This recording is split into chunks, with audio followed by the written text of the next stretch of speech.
স্থানীয় শিক্ষক কৰ্মচাৰীসকলৰ যথেষ্টখিনি সমস্যা আছে, অভাৱ অভিযোগ আছে। এই সন্দৰ্ভতো আজিৰ প্ৰতিনিধি সভাত বিতংভাৱে আলোচিত হৈছে আৰু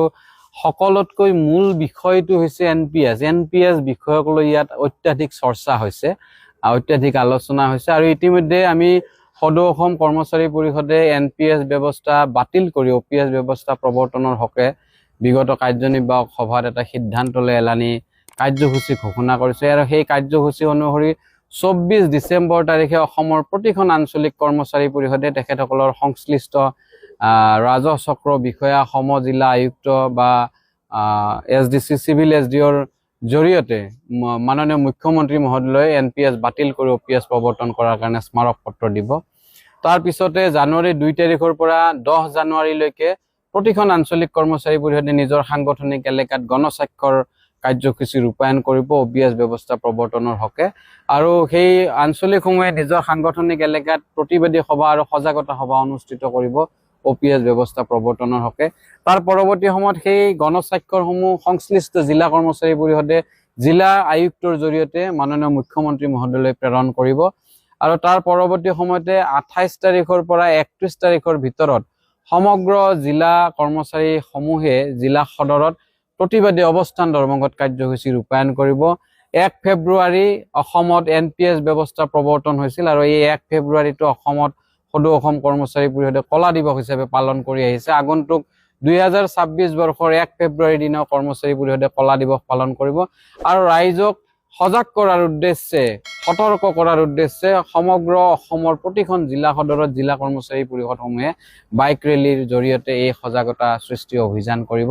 মূলত এনপিএছ বিষয়বস্তুৰ ওপৰত আজি আলোচনা হৈছে আৰু আগন্তুক দিনত এই এনপিএছ বিৰোধী আৰু অপিএছ প্ৰৱৰ্তনৰ হকে যি সংগ্ৰাম, এই সংগ্ৰামত আমি জোনাই জিলা কৰ্মচাৰী পৰিষদকে ধৰি অসমৰ প্ৰতিখন জিলা কৰ্মচাৰী পৰিষদৰ সন্মানীয় সতীৰ্থসকল আৰু সৰ্বস্তৰৰ কৰ্মচাৰী, শিক্ষক কৰ্মচাৰীসকলৰ আমি সহযোগিতা বিচাৰিছো। ইতিমধ্যে বিভিন্ন সময়ত অৱতাৰণা হৈছে যে বিভিন্ন সংস্থাই সদৌ অসম কৰ্মচাৰী পৰিষদৰ লগত সংঘবদ্ধভাৱে কাম কৰাত অপাৰগতা প্ৰকাশ কৰা আমি মুকলিভাৱে আহ্বান জনাইছো। বিভিন্ন বিষয় ভিত্তিক কৰবাত মতাদণ্ড থাকিব পাৰে, কিন্তু এক বিষয়ত আমি সকলোৱে এক যে অসমত এনপিএছ ব্যৱস্থা বাতিল হ'ব লাগে, অপিএছ ব্যৱস্থা বাহাল হ'ব লাগে আৰু সেই মূল বিষয় য'ত সকলোৱে ঐক্যমতত উপনীত হ'ব পাৰো, এই মূল বিষয়টোত সমগ্ৰ বিভিন্ন বিভাগীয় সংস্থা সংঘৰ আমি পৰামৰ্শ ল'ম আৰু সকলোকে লৈ একত্ৰিতভাৱে অনাগত দিনত সদৌ অসম কৰ্মচাৰী পৰিষদে অগ্ৰসৰ হ'ব। আৰু আমাৰ আটাইতকৈ ভাল লগা বিষয় যে দৰমহা সংশোধন হয় 10 বছৰৰ মূৰে মূৰে,